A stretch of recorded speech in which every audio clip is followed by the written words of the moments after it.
Dear Iranian friends, I want to thank you, members of the Anglo-Iranian communities in the United Kingdom, for supporting me and my work for nearly 4 decades, and for reading my latest book, Eyes and Ears, A Survivor's Guide to Westminster. This book is intended as a guide for the future generation of politicians in the United Kingdom and offers an insight into the many changes which I have witnessed throughout my time in Parliament and the many great events and debates. It could also be an interesting read for you, especially as been working together very closely for the last, as I say, nearly 4 decades to promote human rights and democracy in Iran. And as one can read in the book, even in our democracy, you must be able to navigate challenges, heated debates, forge alliances, and respect the opinion of the opposition. And I do believe that our Parliament is the mother of all parliaments. But ladies and gentlemen, the most important thing is to never compromise on your core values and principles, and never give up on the fight for a just cause, which this most certainly is. We have been together through several challenging issues, including the de-proscription of the main Iranian opposition, the PMOI, from the UK blacklist, and convincing successive Labour and Conservative governments to pursue and implement a firm policy on Iran. These campaigns have been a truly cross-party effort and enjoyed widespread support, I'm delighted to say, in both houses of Parliament.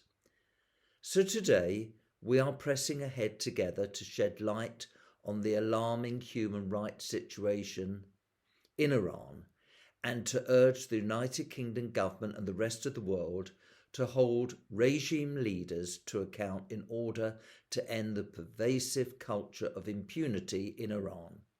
In this regard, we've been successfully bringing attention to the documented involvement of the Iranian regime's new president, Ibrahim Raisi, in the 1988 massacre of 30,000 political prisoners, a crime against humanity, a possible genocide, and arguably the worst crime by the regime in its 40-year reign.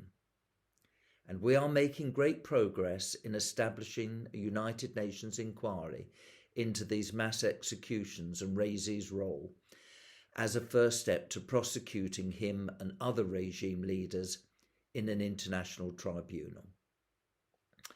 So I hope that soon you and the Iranian people can do what I have proudly done in over 3 decades, nearly 4 in fact, representing constituents in the House of Commons.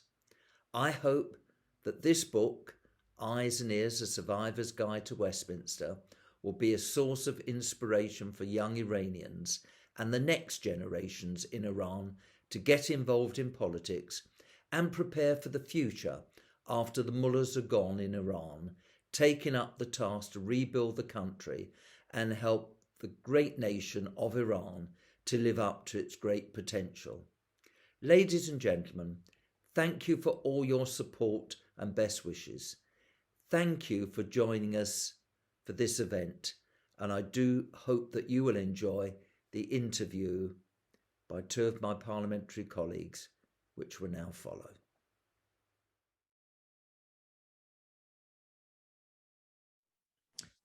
Well, hello everyone, and it's an absolute delight to be speaking to the community with which I stand united in supporting your efforts to do something about the present regime in Iran.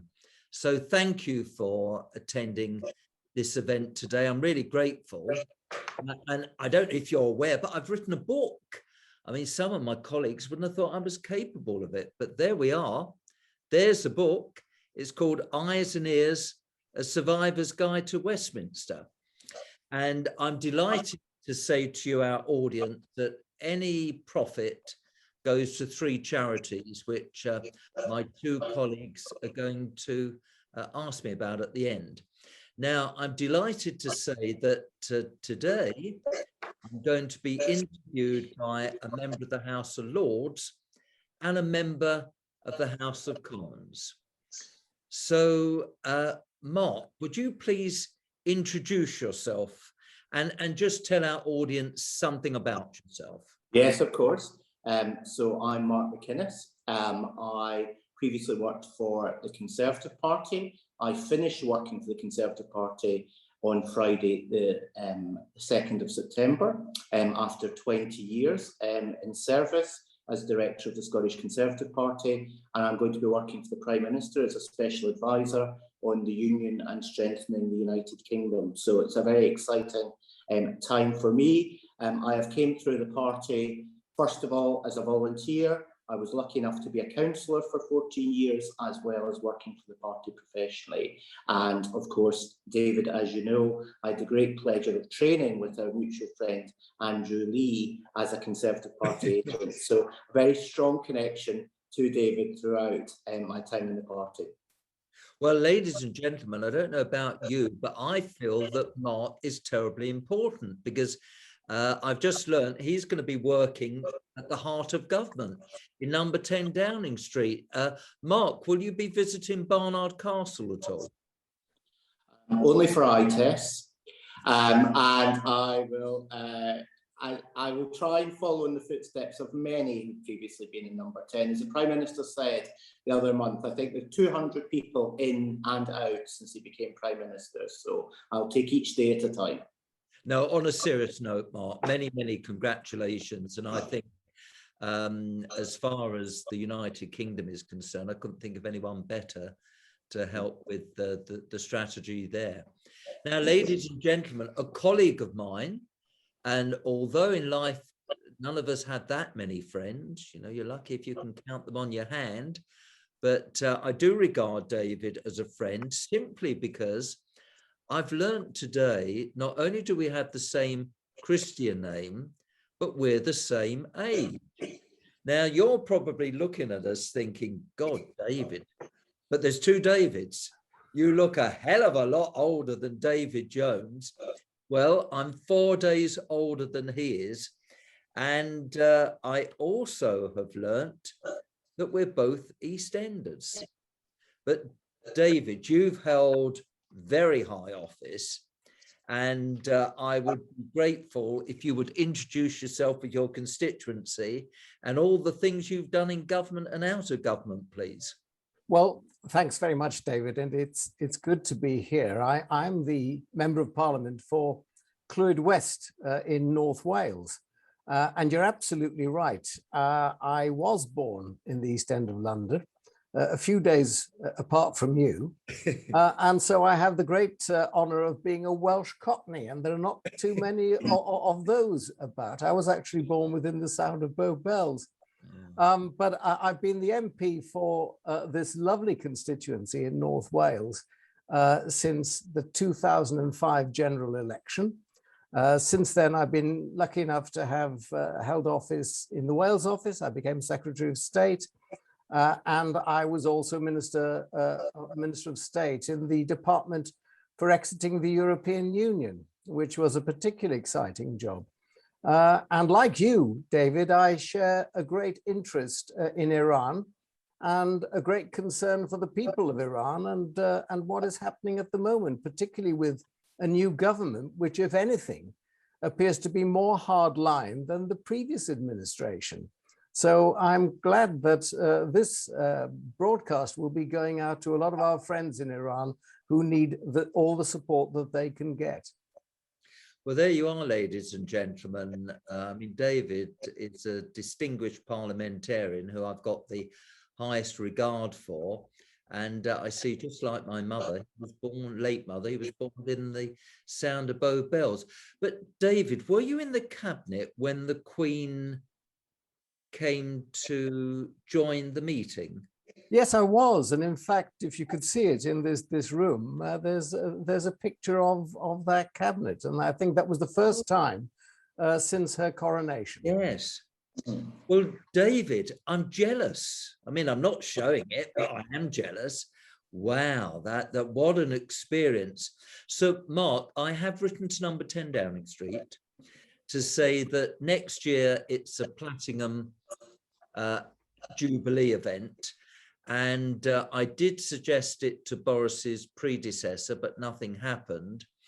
But when Margaret Thatcher was Prime Minister, and there was an event for the Queen, she invited all former Prime Ministers since the Queen's reign there, together with the nearest closest relatives. The oldest one still alive is Sir Anthony Eden's. Yeah, Clarissa Eden. Yes. Yeah. So I hope if you've got any influence, you would say, let's do it, because we're not going to have a monarch for 70 years and these moments. So David, I mean it, I am precious. Anyway, who would like to go first?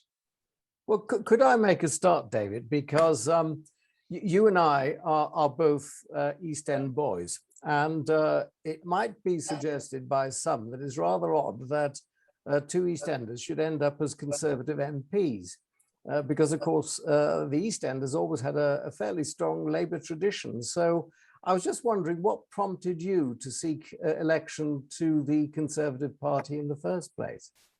And David, at what age did you leave Stepney? 2. Okay, all right. Well, don't get me wrong, ladies and gentlemen. I love the East End of London. In fact, we've kept my late parents' house still there, Little Terrace House. But if my children were around me now, they would be bringing out the violin, saying, "Here he goes again." But I was born into poverty, without a chip on my shoulder. We had no bathroom. A tin bath used to hang on the wall outside. We didn't have a car. We used our legs to walk everywhere. We didn't have a telephone. We just threw the window open and shouted loudly at each other. I mean, it could go on and on about it. But everything in the area where I lived was Labour. The area produced the first ever Labour Member of Parliament, Keir Hardie. And the then Labour Member of Parliament had been there 40 years. David and Mark, he didn't even hold a surgery and actually lived in Norfolk. The council was 100% Labour. In those days, you had the GLC, always had a Labour representative. Everything was Labour. And at a very early age, I thought, I don't know, things perhaps could be a little bit better. Better housing, better environment, better job opportunities. And the chap opposite me turned out to be the treasurer of the local ward committee. And it just shows you, David and Mark, dropping leaflets through the letterbox does work.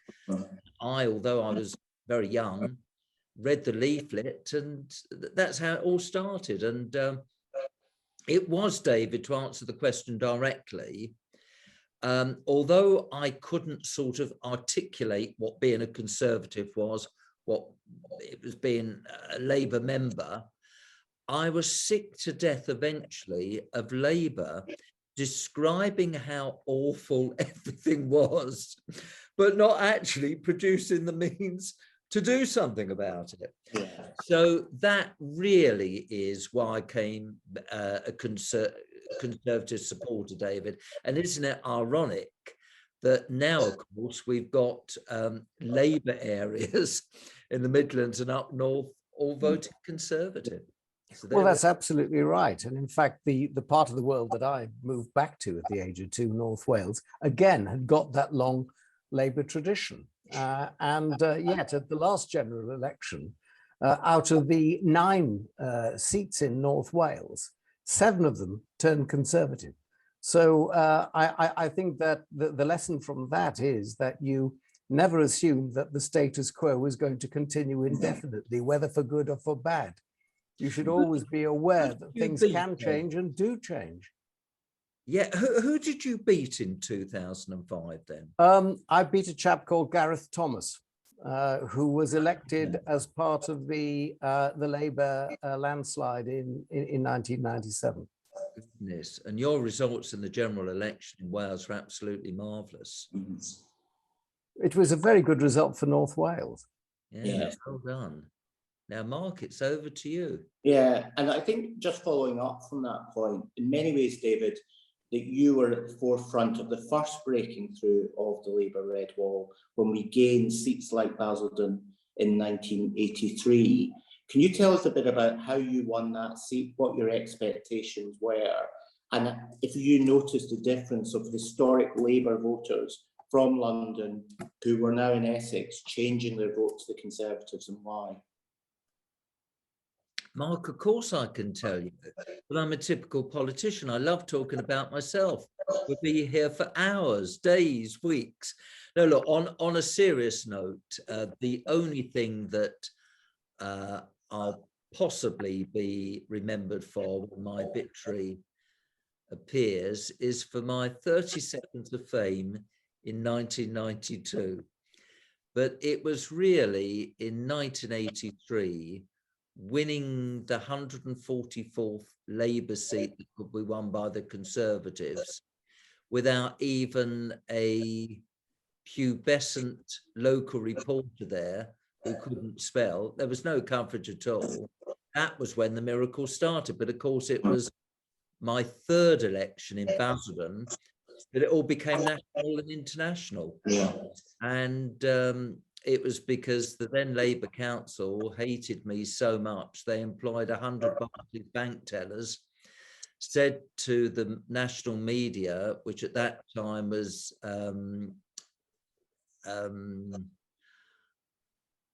Day and Anna Ford. Yes, yes. And I think which now I've got that it couldn't have been the dad, the two sons. Help me. Dimbleby. The Dimbleby. So who would have been the one who did the political programs? David, yeah, okay. And when they phoned me up to say, you know, they wanted to do the first interviews, I thought, well, hang on, this is a bit odd. And it was because they'd employed 100 Barclays bank tellers to make sure that the first result was declared within an hour. And it all went wrong for them. Great. And going back to those days in Basildon, as I now answer your question, it was the fact that they were mainly people from the East End of London who wanted a better life as London became more and more congested. But Margaret Thatcher appreciated straight away that an English person's home is their castle, and let's go for home ownership. Now, I know fast forwarding it nearly 40 years, there's controversy about the sale of council and corporation houses, but in Basildon, it was a huge, huge vote winner. And the other thing, Mark and David, in those days, if you think about it, 1983, the Conservatives were trying to clear up the mess of Jim Callaghan's government, and unemployment was literally going up and up and up. Now, can you believe it? The local Labour Council erected, you normally get one of these temperature things if you're raising money for a hospice. The more money you get, the higher it goes. They did one for unemployment. And, you know, they were relishing it going higher and higher and higher. Well, I have to say, David and Mark, if all the people who were without jobs sadly didn't vote for me, I wouldn't have won. No, exactly. Many people who thought, hang on, the Conservatives are trying to create real lasting jobs.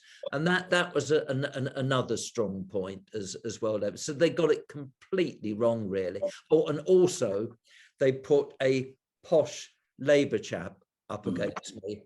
And marvellously, the Liberal vote was split between the Liberals and the SDP. But that's how it started. And David, you know only too well that if you do the job reasonably, okay, once you get the foot in the door and can demonstrate to constituents. I'm not talking about on the big national swing, but if you do a reasonable job as a constituency MP, you do create some sort of solid rock of support by and large. And that's what I hope I did.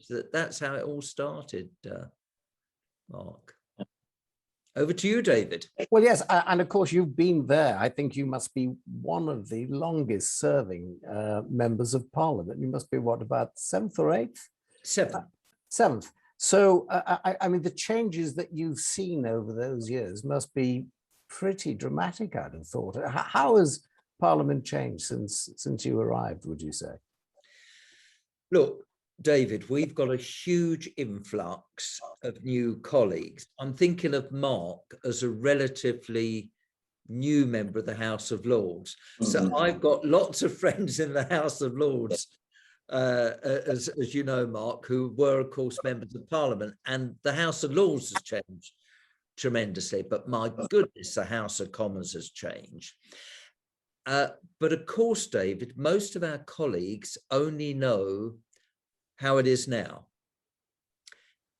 And I'm sorry, I've got an Iranian audience here, but it's rubbish compared to what it once was. We don't sit the hours that we used to. Oratory has gone out of the window. Now, I've got to say, Mark and David, and this isn't being judgmental, but I did go back for the recall of Parliament, thinking about Iran, for what happened in Afghanistan. So the Tom Tugendhat speech, that was sort of highlighted. Well, that was the norm in my early parliaments. Everyone was a sort of orator, but it seemed to catch a chord that there was someone actually speaking with a bit of passion. So he got mass reporting. And I think that the sort of member, David, who we have joined the House of Commons now, has got very different skills to what you required when I first joined. Now, Mark, I bet you're absolutely adept to iPhone and all the technology and all the rest of it. I give it to my children to sort out. So I do accept that the technology has changed the skills, but the members don't see the chamber anymore. I know we've had the coronavirus pandemic, David, but I speak as I find the attendance in the chamber has gone down and down and down. I think it was stupid to change PM's questions to just once a week. The 15 minutes, all you need is 15 minutes. The 15 minutes on a Tuesday and Thursday made it much more relevant. And also, I have to say to the audience, it meant that my colleagues were going to stay longer there. You know, it wasn't all about Wednesday. Can we be seen on TV? Can we bob up and down? It was much better. And another big change is the select committees now.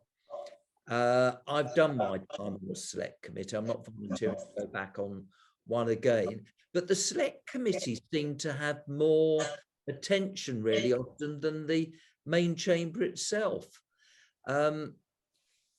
I also think that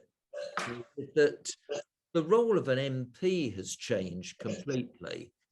The general public are much more demanding and less respectful than they used to be. Now, look, David, you were there when Parliament was meltdown because of the row about what people were perceived to be claiming as MPs. It was a dreadful time, Mark, a really, really dreadful time. There was a mass exodus from Parliament, and we lost, I feel, some very talented people and some real experience. And there was that void afterwards. And I think because we were seen as sinners by the media, and you know, that could be another video in itself, I think we were all seen in a very, very poor light. And it's taken us a long time to recover. And what's happened during that time, David, is and this isn't me being grand and pompous, because I hope I'm neither, the only reason the palace operates and anyone's got a job there, and this isn't having a go at you, Mark, is because people like David and I are daft enough to stand as candidates in elections. So everyone else is supporting the work of the elected chamber. And I'm a big, big supporter of the House of Lords. But that's what it's all about. Now you arrive there, no one knows each other. The security guards don't know who we are. When I have conversations, they've only worked there 6 months, 18 months. Police officers, I mean, are you aware, Mark? David probably, I don't know if when he joined, they still did it, but the police would stop the traffic when a member drove into the House, when they drove out. Yes. When we were called for a division from, say, 1 Parliament Street or from Norman Shaw South, they would stop the traffic as we went across the road without waiting for the lights to turn red from green. And it's as if now we've sort of lost control of our own destiny, of what goes on in the building. And it's become, David, look, you might be a moderniser, I don't know. But when I started, we were told that Westminster Hall was sacred. It's 1,000 years old. You couldn't possibly have events and parties there. Well, it would never surprise me if we didn't have Cirque du Soleil there and, you know, trapeze artists from the Beams, etc. It's hard out for wedding venues. Well, is it any wonder, ladies and gentlemen, you know, you can go around there with the headphones on a tour. Is it any wonder the building's damaged? It's because of all the footfall going on there all the time. So I think there are big, big issues there. But ladies and gentlemen, David said I'm the 7th longest serving, and I do inquire about the health of the 6 ahead of me. And if only I'd have known that you became Father of the House by being the head of the queue, as Edwina Curry was in my I would have elbowed Jeremy Corbyn out the way. I would have elbowed Edward Lee out the way. You see, I just didn't know, and Nick Brown as well. So I accept that we can't turn the clock back.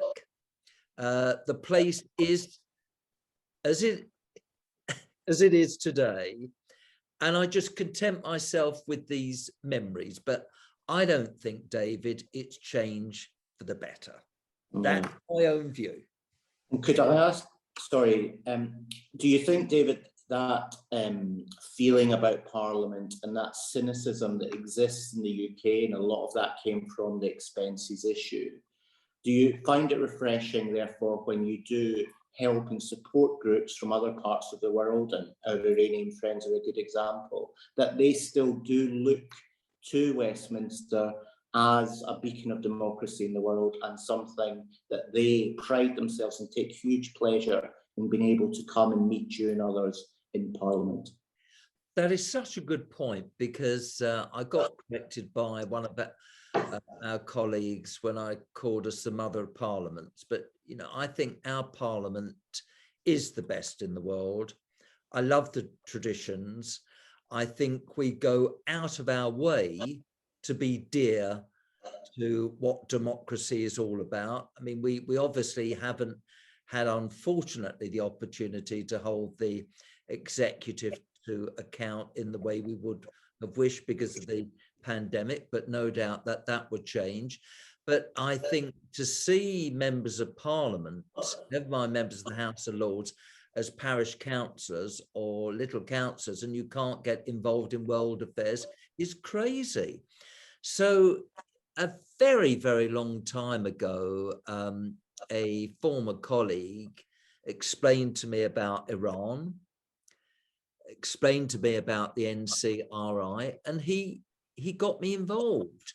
And I did think at the time, well, and I don't want our audience to take offense, but my goodness, the Iranian resistance organization is well organized and are very persuasive and persistent in that message, but I've never regretted it. And I'm so glad that I did go to Albania to see the camp and to listen firsthand to Mrs. Rajavi and to learn about the massacres that had taken place. And when the three of us look back on the terrorist activities over the last few decades, my goodness, didn't we make some mistakes with Iran and what happened way back? And it's sort of, well, I hope it doesn't repeat itself with Afghanistan, but you know what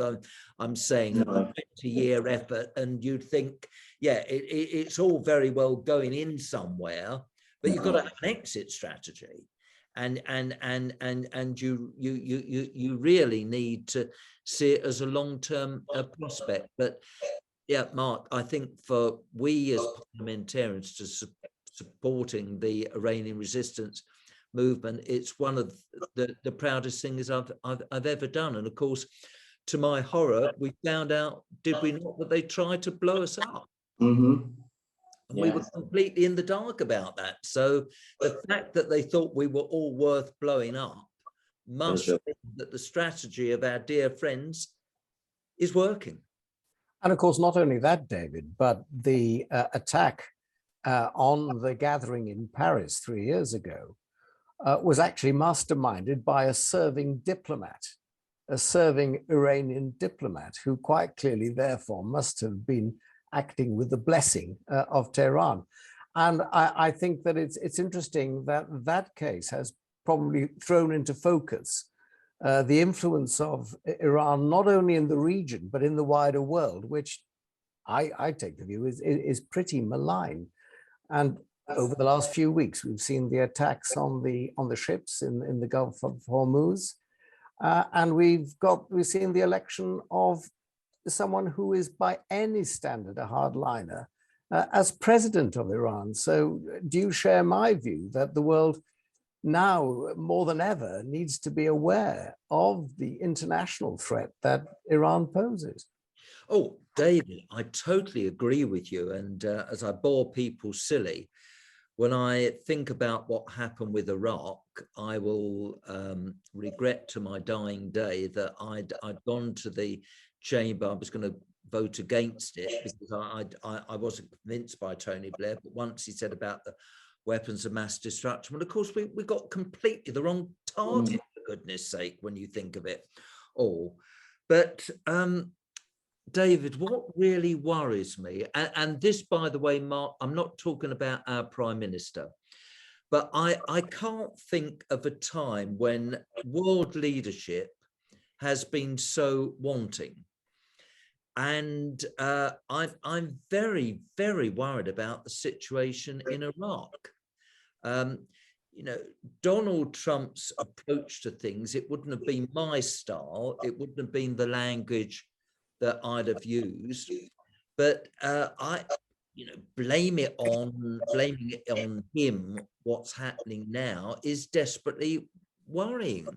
And I'm not sure that the gentleman who is the president of the United States at the moment, David, is inclined really to deal with the threat in Iran or say anything about it. And of course, we've got China. Goodness knows what the situation is there in reality. But when you look at the power and the size of China, somehow we've got to have a sensible strategy there. And then, of course, we've got Putin. You know, going back to how I started with Margaret Thatcher, Ronald Reagan, and Mikhail Gorbachev, it was such a different world. These were three leaders who, when they said things and worked together, they held it all together. But we just don't seem to have that at the moment. And I mean, don't start me on about the European Union. Oh, for goodness sake, absolutely pathetic. Weak. And, you know, all of a sudden, the pubescent French president pops his head up talking a lot of nonsense. And I mean, goodness, what a shock that is, that one of the anti-people to what we were trying to do to leave the European is actually going to stand against him, and is now suddenly on his side. It's remarkable. So yeah, I'm very, very worried about what's happened in Iran. And to cheer up our audience, David and Mark, I do think that before the end of the year, we should try and orchestrate between us parliamentarians a big debate on Iran. Let's try and get a little bit more focus on it and see if we can blend it into these other things that are happening. What have you got a strategy, David, that we could use to try and get more focus on the situation in Iran? Well, one thing we should be focusing on, and I know that you and I, and probably Mark too, have been over the last few years, but we should be pressing, is an inquiry sponsored by the United Nations into the massacre of 1988, when over 30,000 Iranians who were political opponents of the regime were executed, were murdered. And ever since the Iranian resistance has been calling for an inquiry. And I personally think it's a scandal that inquiry has not yet taken place. The UN Special Rapporteur on Iran has called for such an inquiry. So I actually think that this is the one issue where we could get a lot more public interest in the issue of Iran, because of course, the new president of Iran, it seems to me, was very closely associated with the events of 1988. I'm not suggesting for a moment that he was responsible for them, but he was certainly part of the senior echelons of the regime at that particular time.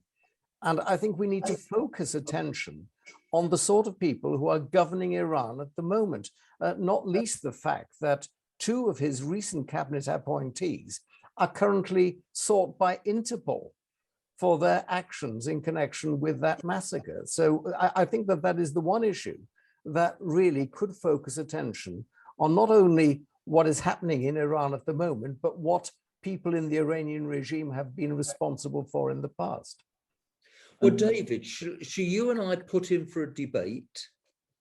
Well, let's do that. Let's do that. And Mark, couldn't you have one in the Lords as well? I know your procedures are different. No, absolutely. And just to say, and why debate is so important in both chambers, is I initially, when I entered the Lords, I had some really good advice, which is find some topics that you are genuinely interested in and pursue them rigorously. And that's what I've done. And I happened to speak, one of the first debates I spoke in was one on minorities in Iran, which then led to our good friend David Alton approaching me saying, why don't you become involved in the Free Iran movement? And I think us constantly making those points and having debates in Parliament is important, because otherwise there are a big body of colleagues who don't understand that Iran is not just a danger to the people of Iran, but is a destabilizer of the entire Middle East, and is a terrorist sponsor across the Middle East. And unless people like us are constantly making those points, we end in a situation where, I'm afraid to say, and it's partly because of this issue of a lack of world and US leadership often on this issue, that people think, oh, well, there's nothing that can be done, and that's a problem for the Iranians. And it can't be. This is a worldwide problem that we've all got to look at. And people need to understand, I mean, we use the word election. There is only an election in Iran once the candidates have been determined by the mullahs. And that is exactly the same as any election in the Soviet Union before Glasnost and Perestroika. So we just need to be very clear that in that country, people do not have a freedom of choice and that there is no democracy. And I think a lot of colleagues need to be reminded of that as often as possible. And can I just add to that too, David?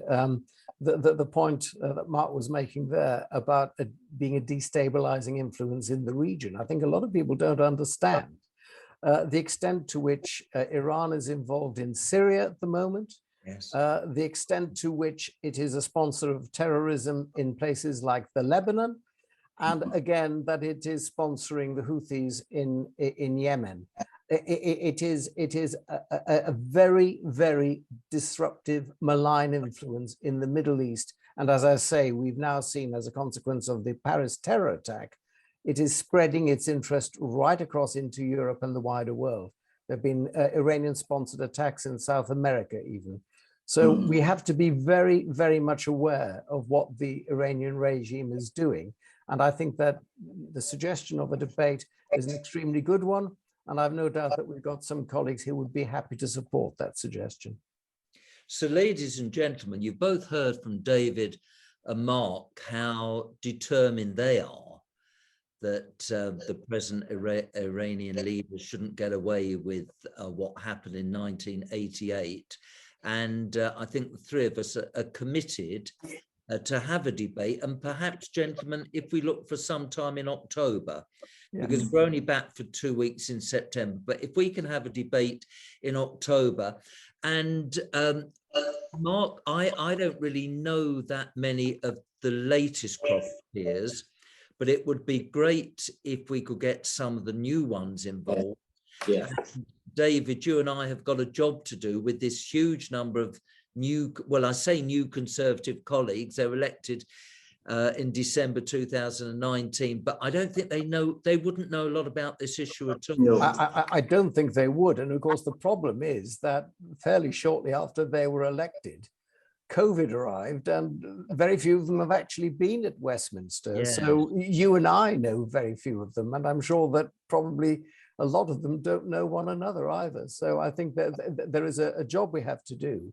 And I think one of the early things that we do need to do now that we're back without restrictions is to have an event in the House so that we can actually introduce them to some of the leading figures in the Iranian resistance in this country. That is a really good idea, to have some sort of reception specifically. Yeah.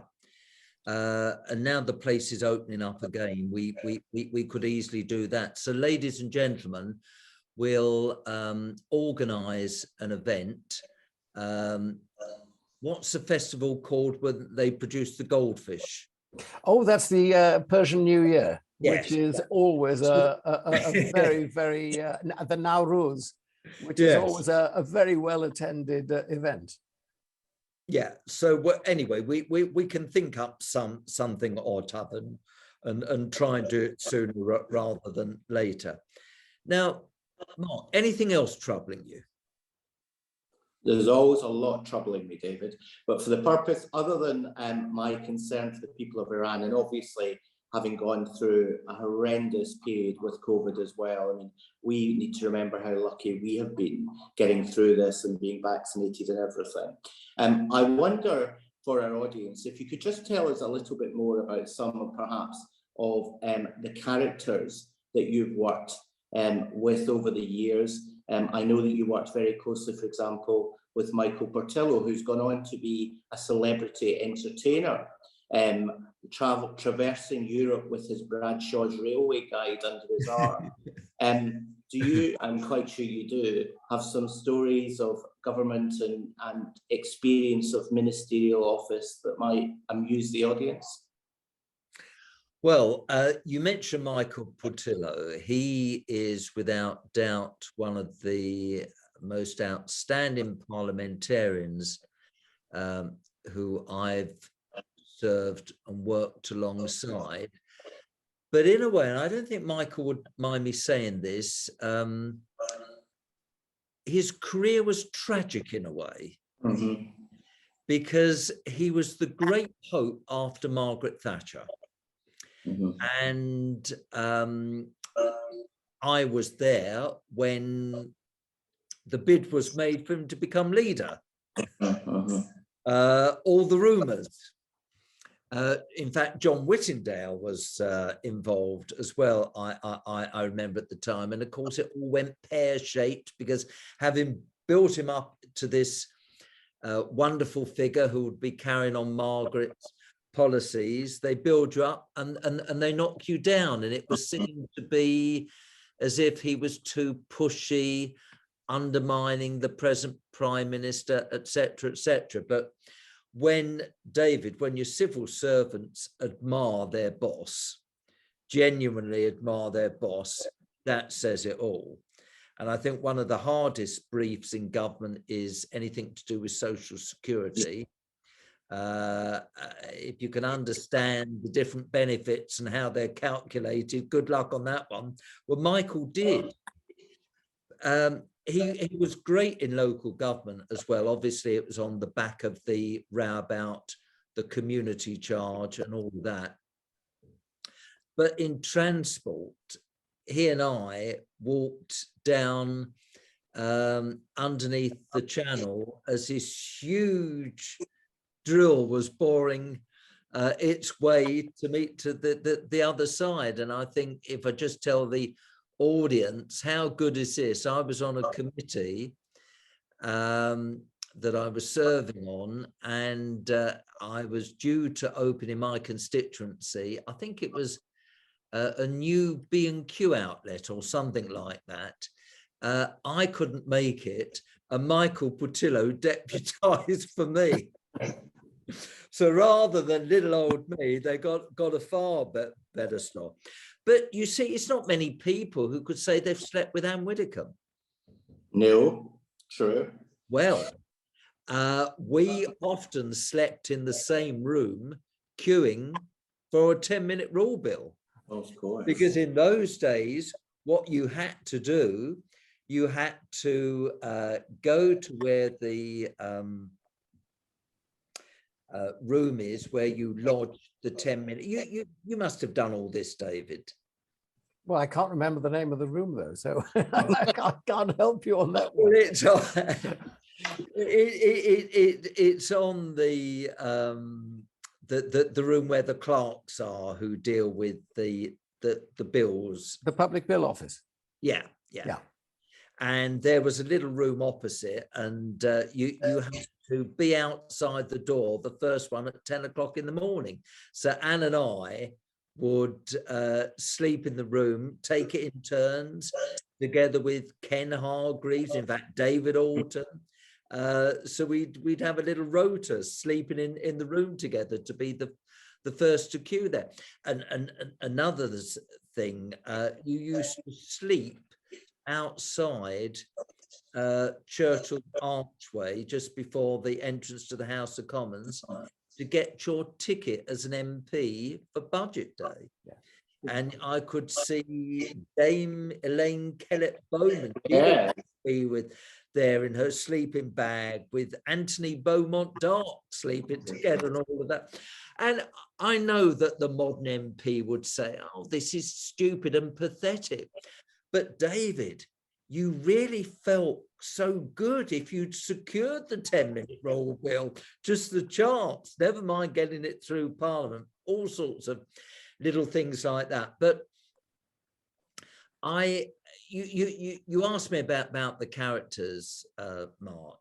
I've been there when we've had so many terrible tragedies, real tragedies, not only colleagues who I didn't realize were so lonely, they drank themselves to death, were found in their flats on their own, colleagues who've killed themselves, who suffered tragedies with their children, but I mean, nowadays, David, I don't know what a scandal is anymore, because it seems as if we pushed the boundaries.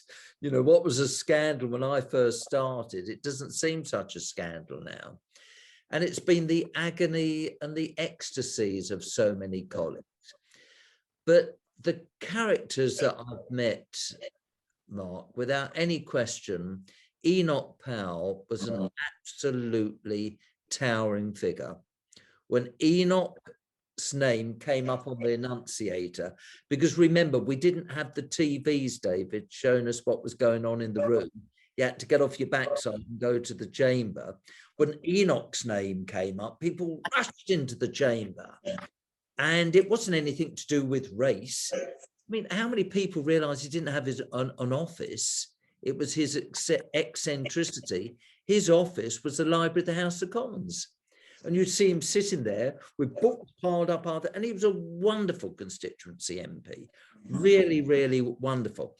When Michael Heseltine's name used to come up on the Annunciator, people would go in there, and he was a wonderful orator. Michael Foot, sadly remembered because of wearing the donkey jacket at the Cenotaph Remembrance Day. He as soon as his name came up, and thinking of Hilary Benn when his father's name came up, people would rush into the chamber. What do they do now? They're only interested if they're going to be the next one to speak. Yes. And they do the courtesies. They're not interested in what anyone else has got to say, frankly. Get it done, all the rest of it, and how we ever put that about. But you asked me for funny stories, thinking of Scotland. You were too young to know Nicky Fairbairn, weren't you? I was OIC. I met him a couple of times. Well, he was a marvellous character, a really marvellous character. And in a debate, he said, Edwina Currie was speaking, interrupted and said, well, there's no way that I would crawl over your body to get to a better one. And then, I mean, is this going too far? No, audience, it's all clean. It's all clean. There was another minister who's now dead, Alan Clark.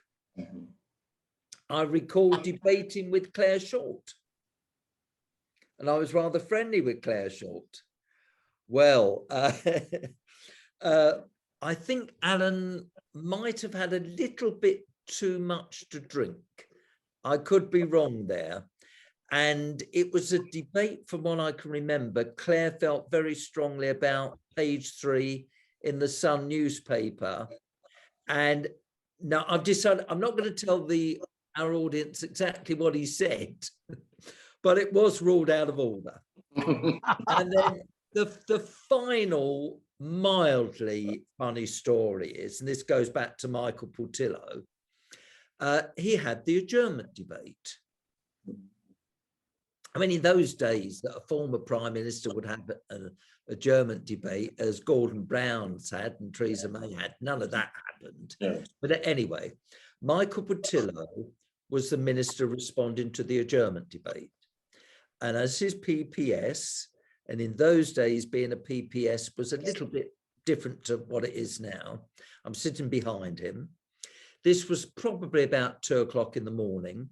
The public gallery was full of the Jewish people who have the long hair. And there was a lot of them in the public gallery, no one else. So this debate is going on, and in the chair was it was a lovely guy called Sir Paul Dean. He was a deputy speaker, but he was a very gentle guy. So it got to this point where Michael Portillo was defending something to do with social security. And Ron Brown, I don't know if any of you have heard of Ron Brown. Yeah, absolutely. He charged into the chamber without giving anyone warning, grabbed the mace, tossed it in the air, and barged out of the chamber. Well, of course, all these Jewish people thought that this was an ancient ceremony to close proceedings, tossing the caber, you see. Yeah. Oh, absolutely hilarious. Oh, and the final thing is, if you Google, ladies and gentlemen, if you go on video, I think it still exists. I recorded, along with other parliamentarians, a disc with Bananarama. I don't know if Bananarama still exists, but it was they got a silver disc, I think, for it. They never sold any records afterwards, and you can see different parliamentarians doing all sorts of ridiculous things. So I sat next to Norman St. John Stevens, in a very grand car going round and round Westminster Square, hand jiving. But it was a little bit better than the dance that my beloved Teresa did. But we won't go there. Right, now, you've just gone there. You know, my goodness. I mean, David, if someone offered you to go on I'm a Celebrity, Get Me Out of the Jungle, or Strictly Come Dancing, would you go on it? Well, interestingly enough, the new series of I'm a Celebrity is not being filmed in the jungle.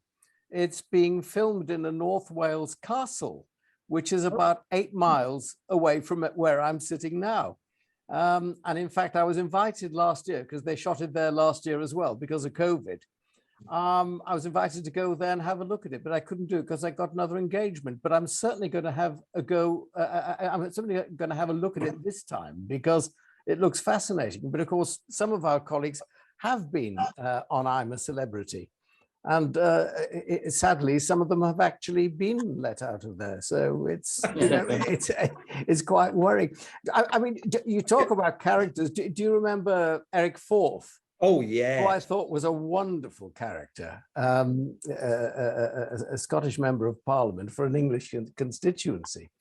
And I remember he used to sit behind the leader of the opposition when we were in opposition. And there was one occasion when Ming Campbell, who was then leading the Lib Dems, stood up to ask his question of the Prime Minister. And he started by saying, on the question of pensions, and before he could say another word, Eric Forth shouted, declare your interest, which brought the entire House of Commons down, including the Speaker, who was incapable of saying anything for at least a minute or two. And I was at a conversation shortly afterwards when someone said to Eric, that was amazing timing. How did you do it so quickly? Because, of course, it made poor old Ming look terribly flat-footed. And he said it was quite easy. He said, Ming Campbell, he said, is very short-sighted and he doesn't like wearing glasses. So he'd got his question printed out in something like 30-point fonts. So Eric, sitting behind the leader of the opposition, could read what he was going to say. So when he got to the point of on the question of pensions, he was able to pounce. But of course, it actually, I think, had an unfortunate effect upon poor old Ming's career, because after that, he was perceived as being old and doddery. And in fact, he's actually younger than Cliff Richard. So it's sometimes a hard old game. Eric was marvelous, David, and he was famous for his colourful ties. ties. Wonderful ties. And, yeah, and when he died, and he died far too young, and I think everybody still misses him, they cleared his office out, and one of the things they cleared out was a life-size cardboard cutout of Elvis Presley. Oh, he was such a great guy, and we just don't sort of, I mean, we may have these characters emerging, but they're not immediately obvious, are they? And I do miss the likes of Eric. Now, ladies and gentlemen, before we talk about the charities, I think we'll allow David and Mark to ask me just one more question. Well, you say before you talk about the charities, but there's one question I would like to ask you. And of course, one of your charities is a music charity, and no doubt we'll talk about it a bit later on. But have you got a particular interest in music, and where does that stem from? I love all music, although I've got no musical ability myself. And I suspect it's because I tell everyone I was born Catholic, I die Catholic. Until I'm dead, I won't know whether or not it's a lot of nonsense. But as you know, Catholics, they love singing, singing badly. But you go to mass, and I was an altar, God, it sounds as if I've got a halo around. I was an altar server, and in those days we used to have the Latin mass, and it would be very long, and there'd be lots of singing at mass. I went to a Catholic school. There were lots and lots of singing there. So musicality and all of that was very, very much part of my DNA, really. Even when I was a scout, you know, we used to sit round the campfire murdering different songs to death. And also, David, as an East Ender, I mean, the East Enders would love a sing song. We do like to be beside the seaside and all of that stuff. So it has been a very big part of my life, really. And as you grow older, and I'm very fortunate in Southend, we've got a wealth of great singers and choirs and orchestras, all of which I do my very best to support all the time. And I do think that I know that it's suggested that everyone can sing, everyone can paint, everyone can draw, everyone can cook and all this. I don't believe it.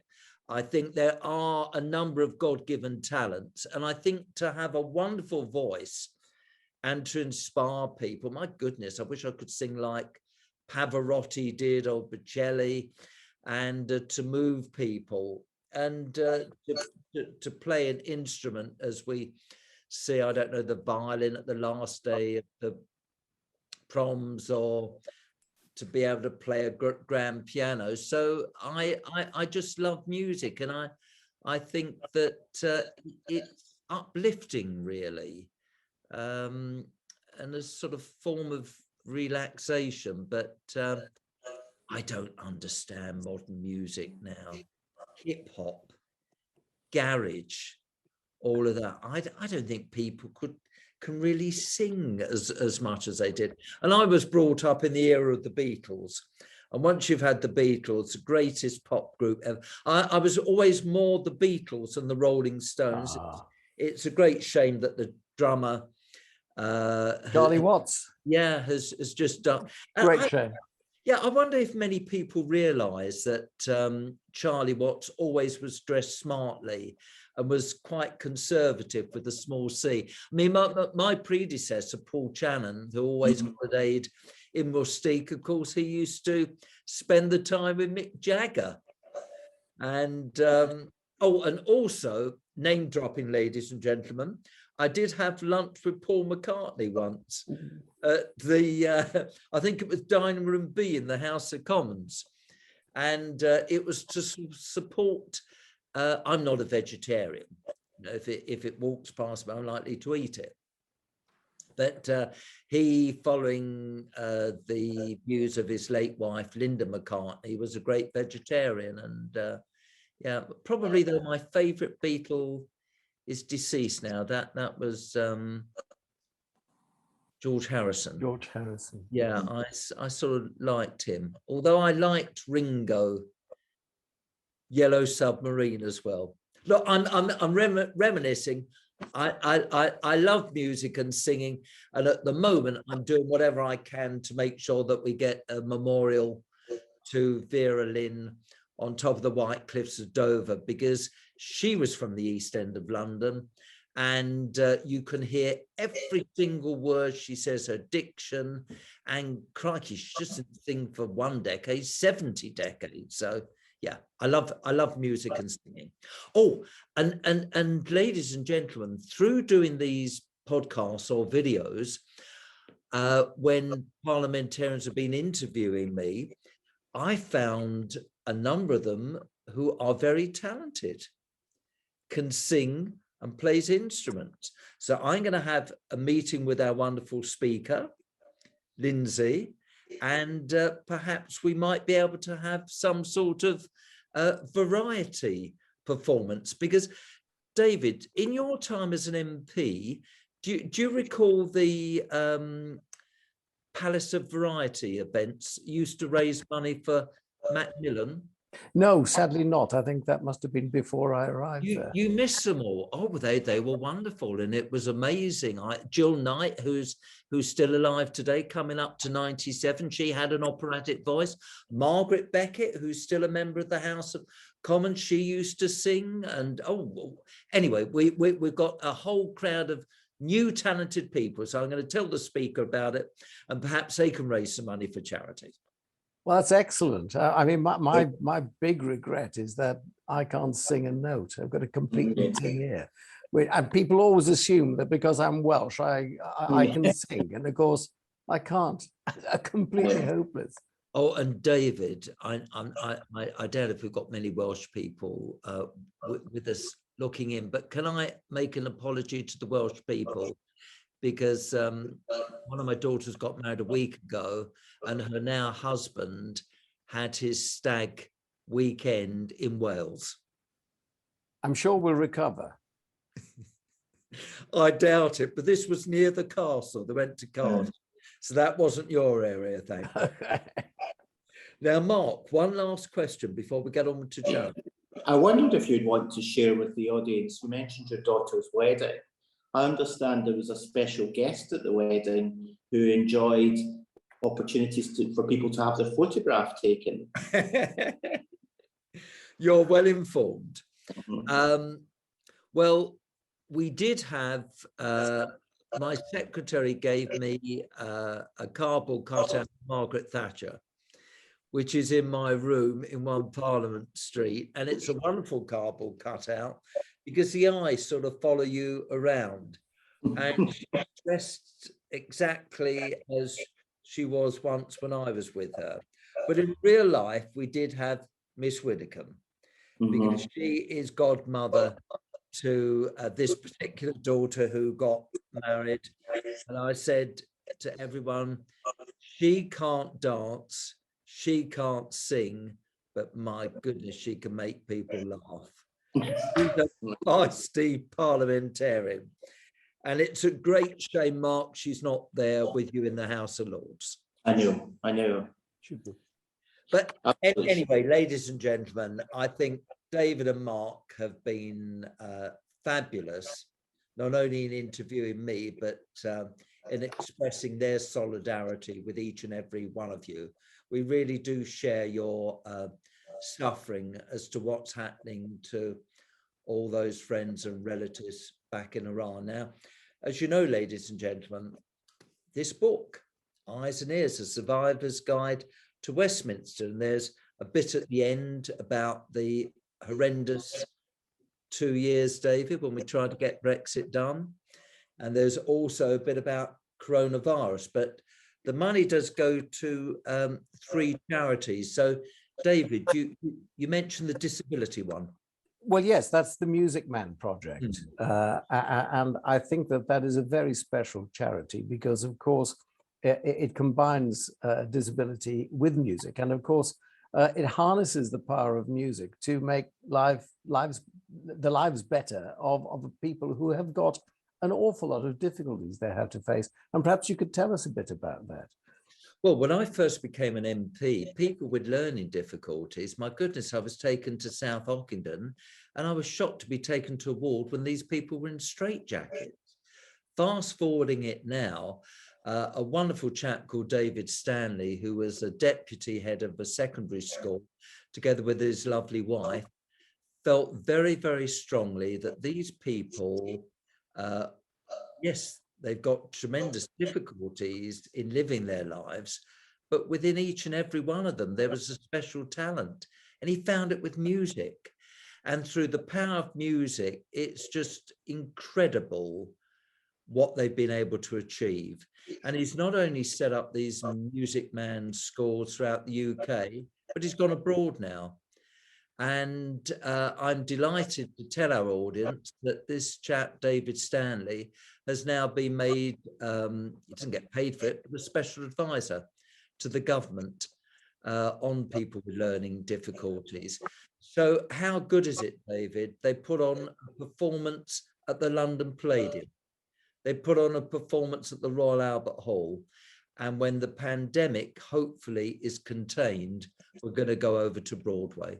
So thank you for mentioning that, David. And I if there isn't already a branch in Wales, I'll make sure that David does set someone up. Now, I know, Mark, you wanted to ask me about the prostate charity. Yes, I wanted to ask you, prostate is one of these hidden, what was for a very long period of time, a hidden disease across the UK.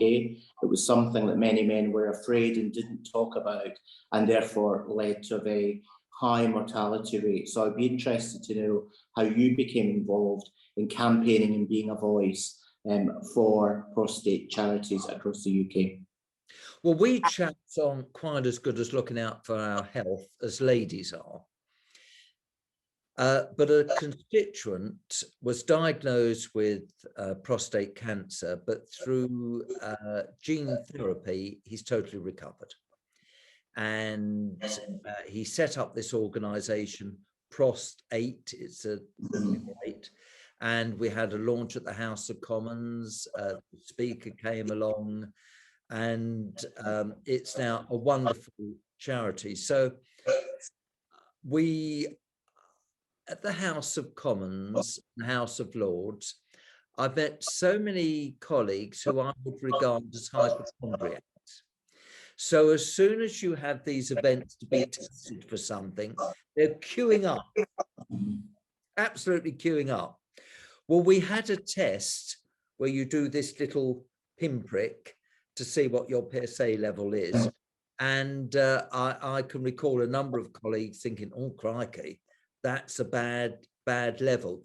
So we chaps have got to be much more careful in looking out for ourselves. So, okay, we're all going to die with something, but you shouldn't die because of prostate cancer. That's the whole point about it.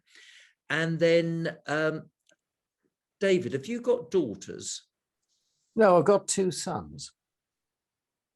Right. Well, I've got 4 daughters. I'd never heard of endometriosis. But a constituent came to see me called Carla Cressy, saying that there wasn't really enough support for people with endometriosis. And she educated me on the subject. We've now got an all-party parliamentary group. This is, Mark, affecting 1.5 million women in this country, destroying the cells, horrible, horrible disease or illness. And I'm delighted to say that we've now influenced the government's health strategy, and it's now built in there. And we're going to do much more than we've done up to now to help people with endometriosis. So, ladies and gentlemen, before we sign off, I would ask my 2 friends, David and Mark, to share with you a message about the future of Iran. David, would you mind going first? Yeah, thanks, David. And thank you very much for having me on this chat, which I've thoroughly enjoyed. I think that so far as Iran is concerned, we have to understand that it's the oldest civilization in the world. And they have, the Iranians, the Persians, as they were before, have proved themselves to be an extremely resilient people. They are going through the most awfully difficult time at the moment, and they've now been, frankly, taken over by a regime which wants to keep the country in the dark ages. But there is an international body of Iranians in almost every country in the world who are determined to ensure that democracy is restored to Iran and that people can live a 21st century life in Iran of the sort that you and I take for granted. And I think they deserve all the support that they can get from parliamentarians, not only in the United Kingdom, but throughout the world. So I think my message is, please do keep the faith, because you've shown yourself to be resilient over the centuries. And I'm sure that the great people of Iran will once again know freedom once this miserable period is over. Thank you. Mark. Thank you, David. It's been a great honour to be able to be involved in this today, and also to say that we spoke earlier of the cynicism about some MPs. I think the fact that all profits from your book are going to charities says much for you and much for the rehabilitation of the politicians across the UK. But in terms of Iran, I wanted to say I think we've learned over the last 40 years that it's very important in states that democracy is homegrown and that democracy comes from those who live in the country and their commitments. And I think we've all seen across the Iranian resistance movement a clear plan as to how democracy can be brought about, and how Iran, a country that we all love and could play such an important part in the future of the international community, can be brought on and be able to play its part in a humanitarian world where we do not have to fear a regime doing harm across the region. Well, I would like to thank David and Mark for supporting this event. David, you are an outstanding parliamentarian, and the people of Clwyd West are very fortunate to have you as a parliamentarian. And Mark, I'm very excited that you're now going to be working in number 10 Downing Street, because you will certainly be a force for good. So, ladies and gentlemen, Eyes and Ears, A Survivor's Guide to Westminster. Do please buy the book. All the money goes to charity. You can get it from most bookshops, or of course, you can get it online through eBay. Well, bye everyone. Bye. Bye.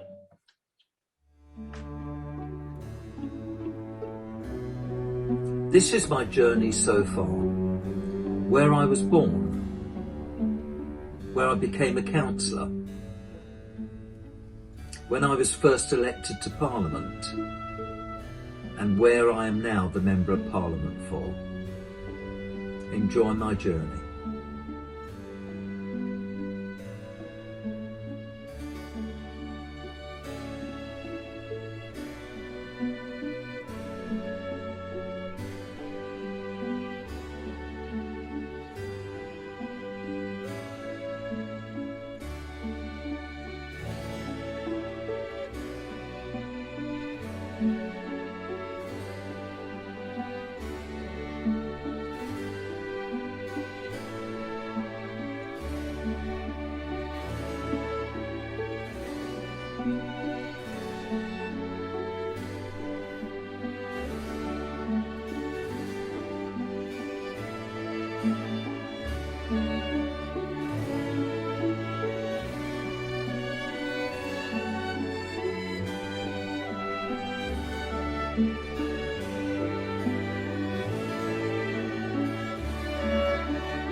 I hope you enjoy reading my book, Eyes and Ears, A Survivor's Guide to Westminster.